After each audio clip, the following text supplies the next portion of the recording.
सदियों से वेडिंग पे ब्राइड को एक वेस यानी कि फूलदान वो होता है ना जिसमें हम फूल रखते हैं, वो देने का रिवाज था। लेकिन ये कोई आम फूलदान नहीं हुआ करता था, मतलब कि इनकी कीमत 100-150 नहीं हुआ करती थी। ये हुआ करते थे रॉयल फूलदान। ये या तो गोल्ड के बने हुए होते थे या फिर इन पर कुछ खास प्रकार का आर्ट होता था या फिर इन पर महंगे महंगे रत्न जड़े हुए होते थे और इनकी कीमत हजारों लाखों में होती थी। लेकिन 15वीं शताब्दी में एक ब्राइड को अपनी वेडिंग पर मिलता है एक फूलदान। अब ये देखने में कोई खास नहीं था, बस ये एक प्लेन सिल्वर का बना हुआ था।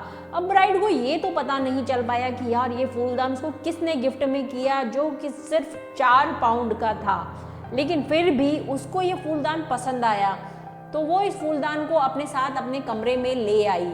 अब इस ब्राइड की वेडिंग थे नॉर्दर्न विलेज में नेपोली नाम की जगह पे। अब शादी वाले दिन ब्राइड किसी को भी दिखाई नहीं दी, तो सब लोग ब्राइड को खोजने लगे और फिर फाइनली उसके होने वाले हस्बैंड को ब्राइड मिलती है अपने ही रूम में मरी हुई।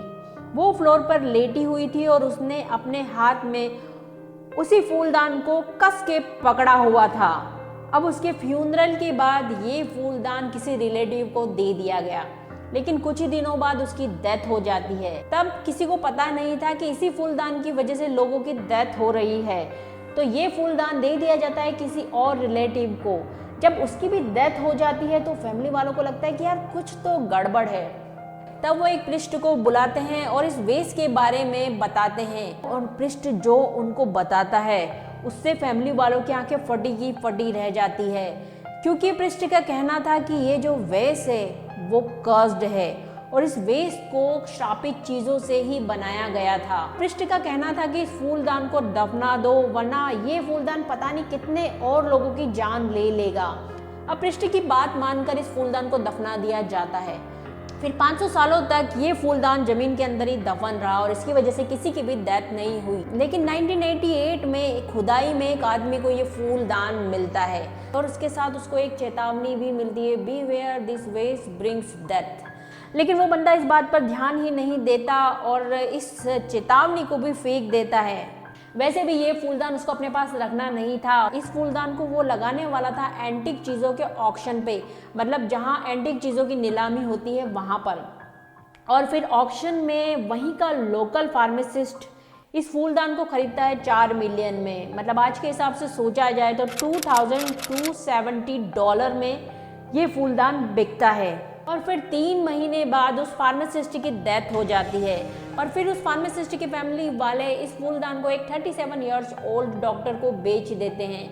लेकिन उस डॉक्टर की भी 3 महीनों में डेथ हो जाती है। यार मुझे तो लगता है ये 3 महीने का ही ड्यूरेशन होता है जिसके पास वेस्ट होता है, मतलब जिसके पास भी फूलदान रहेगा वो 3 महीनों के अंदर मर जाएगा। अब उस टाइम तक ये फूलदान इतना फेमस हो गया था, फेमस क्या बोलना सही रहेगा, मतलब इतना बदनाम हो चुका था अपने कर्स्ड की वजह से।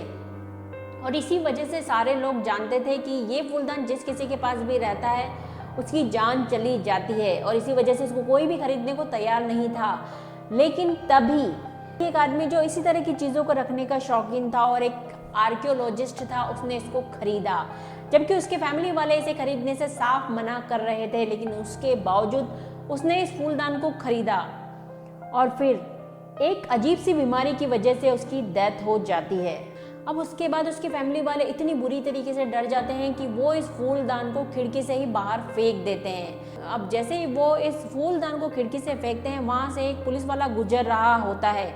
वो इस फूलदान को उठाता है और फिर से फैमिली वालों को लौटाने की कोशिश करता है, लेकिन फैमिली वाले इसको लेने से साफ मना कर देते हैं और पुलिस वाले को भी चेतावनी देते हैं कि इस फूलदान को फेंक दो, वरना तुम्हारी जान भी जा सकती है। लेकिन वो पुलिस वाला कई म्यूजियम में ट्राई करता है इस फूलदान को देने की, लेकिन म्यूजियम वालों को भी पता था कि ये फूलदान कितना कर्स्ड है, तो कोई भी म्यूजियम वाला इसको लेने को तैयार नहीं था।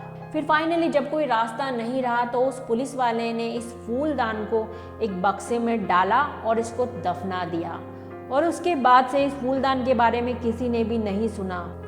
आई थिंक ये फूलदान अभी भी वहीं दफन है अपने कर्स्ड के साथ। अब सोचने वाली बात यह है कि पता नहीं कब इसको कौन खोद के बाहर निकाल दे और इसका श्राप फिर से स्टार्ट हो जाए। तो I think that's it for today guys. Video पसंद आया तो लाइक कर देना, और इस तरह के हॉरर, क्रीपी, मिस्टीरियस और डरावने वीडियो आपको देखना पसंद है तो मेरा चैनल सब्सक्राइब कर लेना।